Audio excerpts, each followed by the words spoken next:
tenemos también un titular. Quiero que revisemos esta información porque es muy preocupante.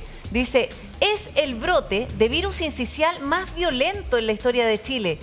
Ahora, cómo se contagia y cuáles son los síntomas, nosotros lo hemos conversado aquí, pero cuando hablamos de el brote más violento en la historia de Chile, ¿a qué se debe, doctor? ¿En qué minuto llegamos a esto? ¿Por qué? ¿Por haber tenido la pandemia entre medio? Probablemente influye. Nosotros vemos que esto ya ocurrió en el hemisferio norte y veíamos que había coincidido virus sincicial, influenza, y también en ese momento quedaba todavía cierto grado de coronavirus y se habló de tripledemia. Se piensa que probablemente al haber muchos niños que no se expusieron a un contagio gradual, escalonado, de a poco, de los virus más habituales, entre ellos sincicial, están todos susceptibles frente a este virus. No todos van a ser la enfermedad grave, claro, pero de todos aquellos que se contagian, un porcentaje hace la enfermedad grave, y con eso basta, al haber mucho más susceptibilidad, que esto incremente. ¿Qué signos de alerta hubo? Lo que pasó en el hemisferio norte.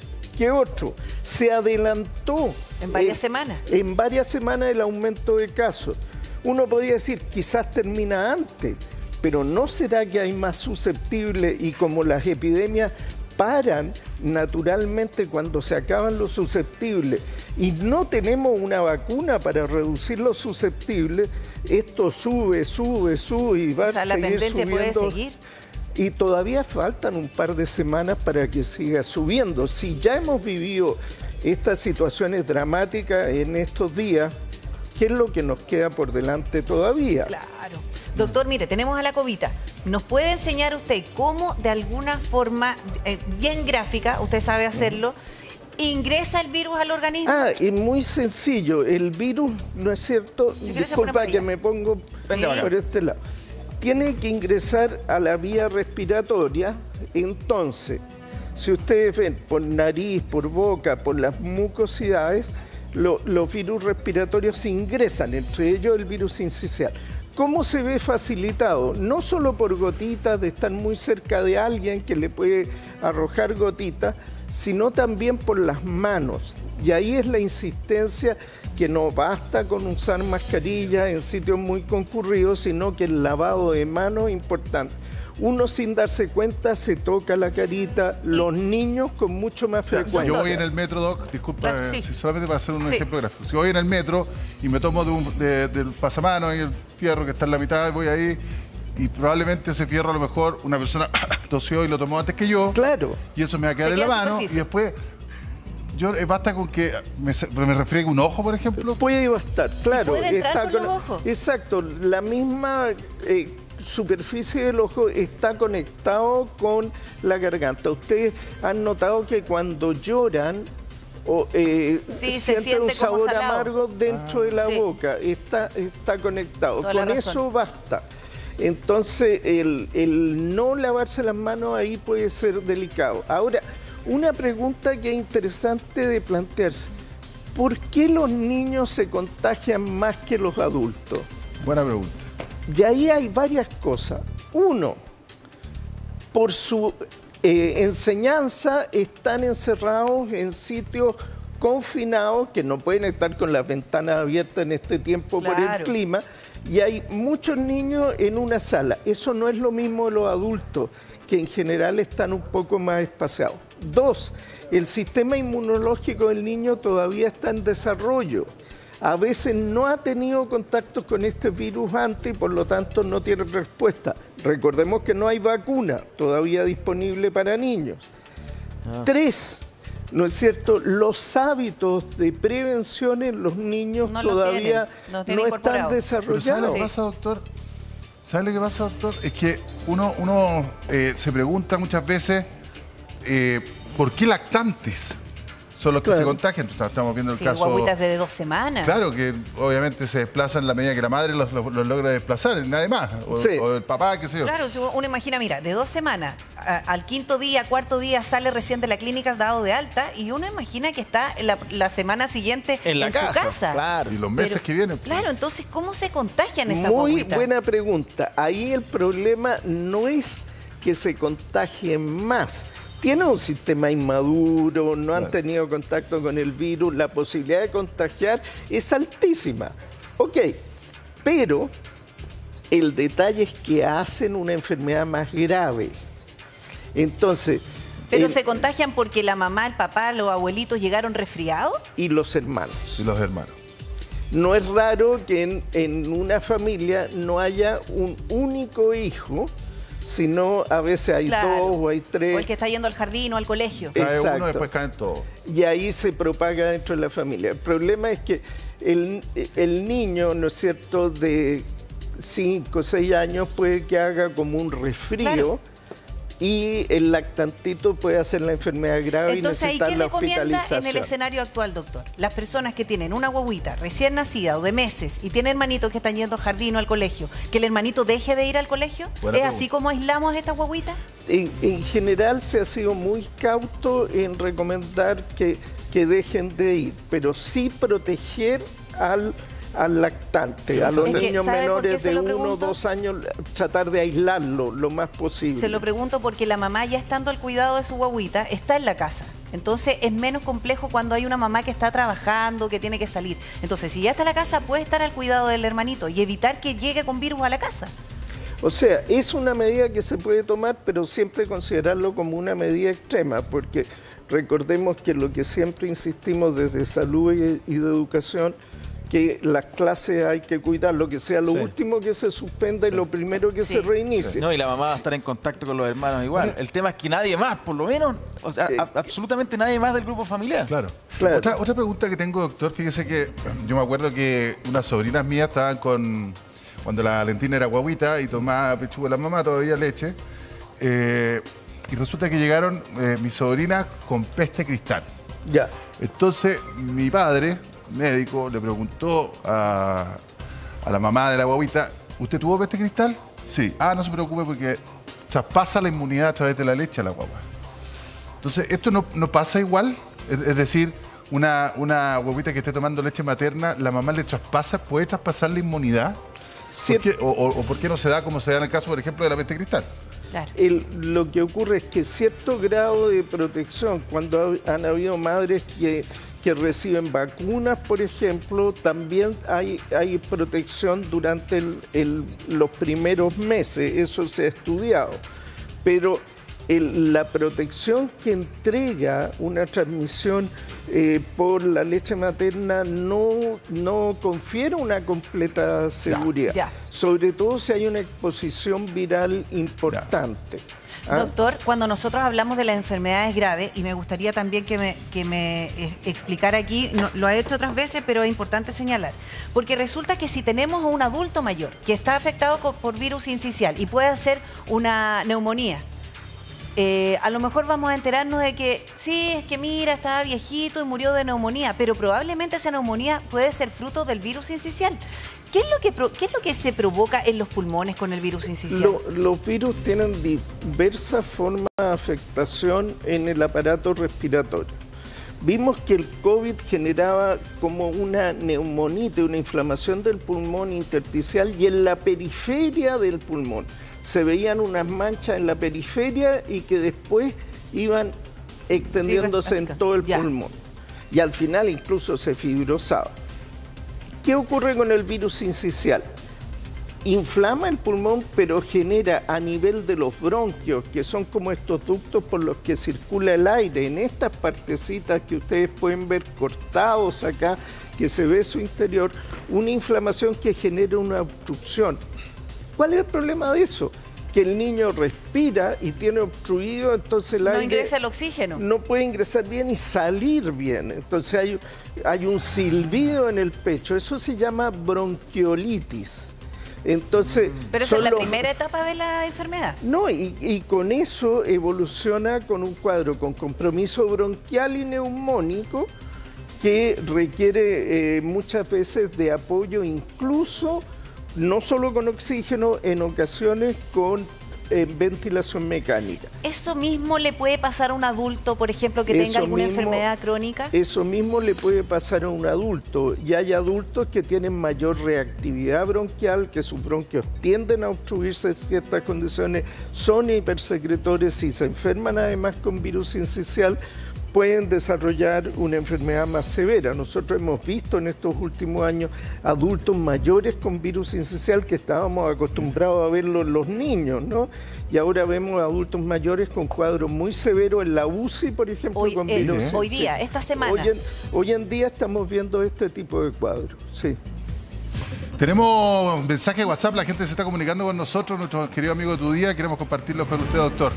Vamos de inmediato. Dice, una preguntita para el doctor Ugarte. Si mi hijo ya tuvo sincicial, ¿tiene anticuerpos? ¿Puede volver a contagiarse? Buena pregunta. Buena pregunta. No, es bueno, o sea, si ha tenido una enfermedad por virus sincicial, no impide que no vaya a tener nunca más, pero esto genera anticuerpos y va a tener una mayor respuesta. La posibilidad de que haga una enfermedad sintomática grave se reduce porque por esta vía es como se ha propagado la inmunidad de la población. Claro. Pero de un año a otro también, porque por ejemplo en el caso de la influenza, todos los años nos tenemos que vacunar, porque me imagino que no es el mismo virus, ya mutó, digamos, no es el mismo virus del año anterior de la influenza. Entonces, ahora, ahí hay dos factores que juegan. Uno, de un año a otro ocurre una maduración del niño, su sistema bronquial está más grande, y por otro lado, algo afecta a la inmunidad. Lo que vemos en grandes estudios de población, que principalmente el mayor problema es en el primer contacto con el virus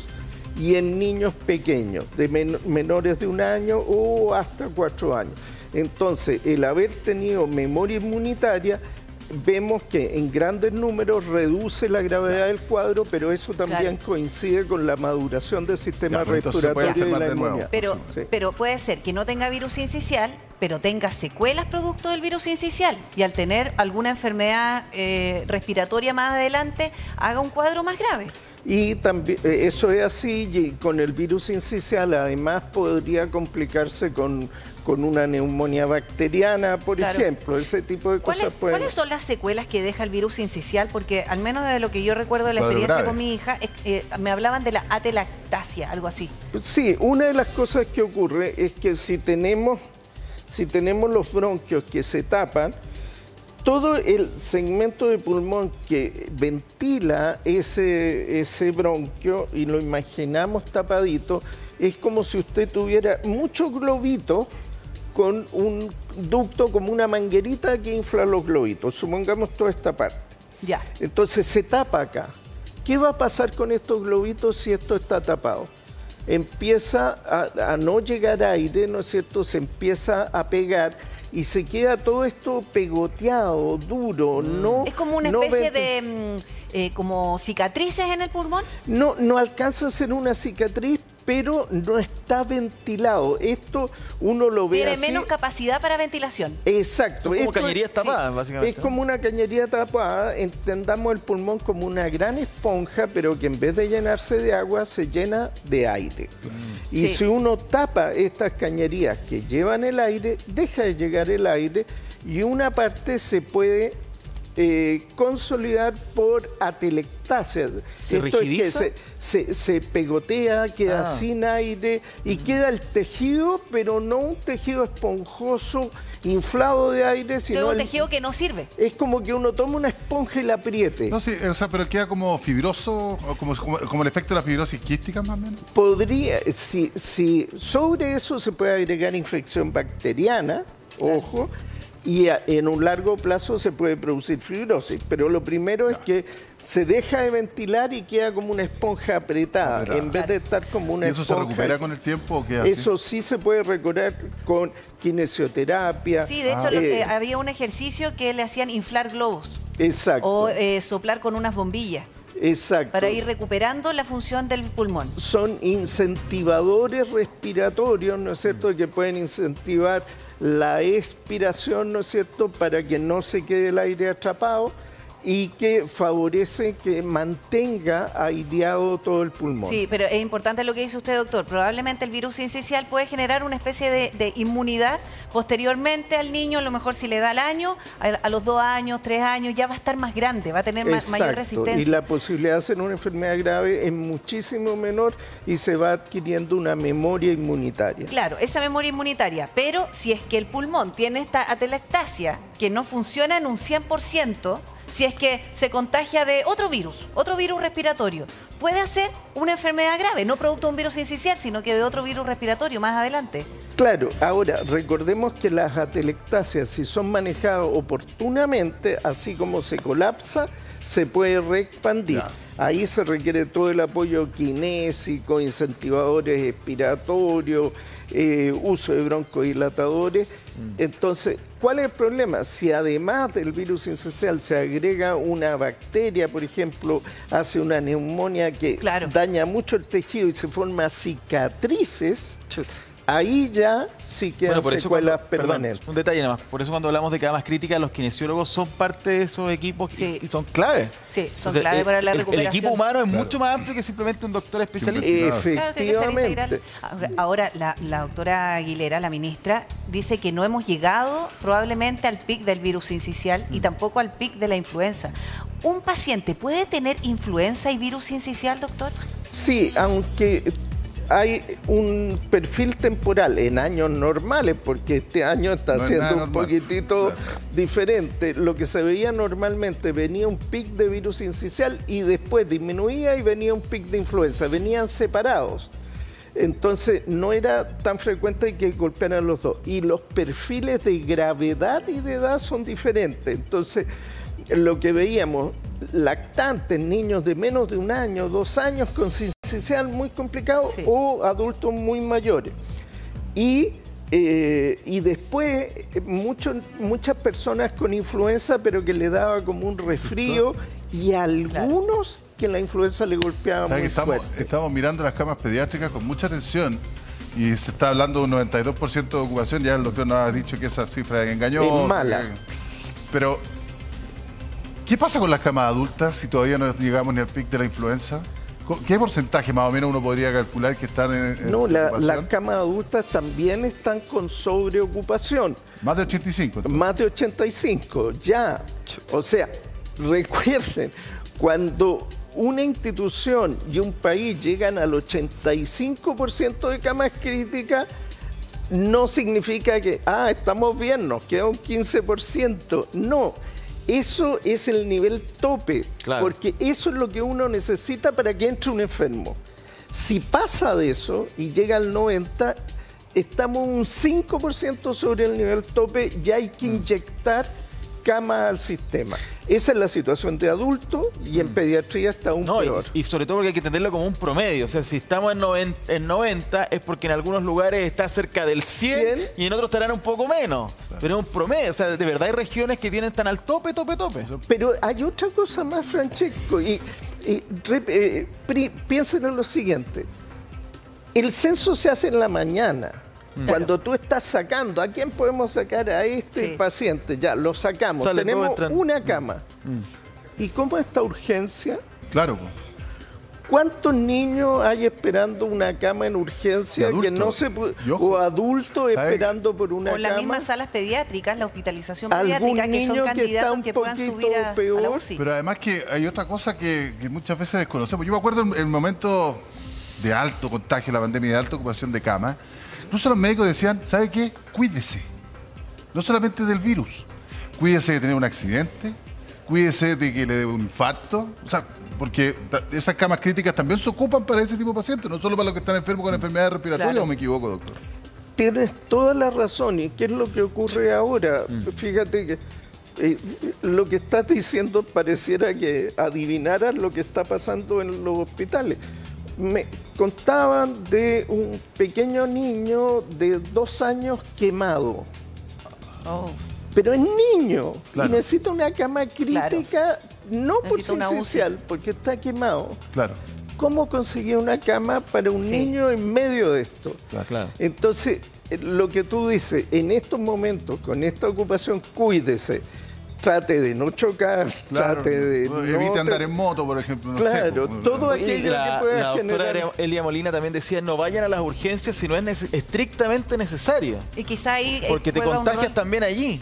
Pero ahí juega un rol también importante en la telemedicina, para no ir a la urgencia y probablemente hacerlo solo en caso de la dificultad respiratoria. Porque póngase usted que el niño no tiene sincicial y está solamente resfriado. Va a ir a una sala de espera en donde probablemente se va a contagiar. Sí. Efectivamente, y por eso es importante lo que han mostrado en las páginas del Ministerio, en las redes sociales del Ministerio, llamando a la población a llevar a los niños a los servicios de urgencia frente a signos de alerta. Claro. Y no frente a cualquier cosa. Igual en los adultos, un adulto que ya no puede comer, un adulto que tiene compromiso de conciencia, ¿no es cierto?, que le falta el aire para respirar, sí hay que llevarlo. Claro.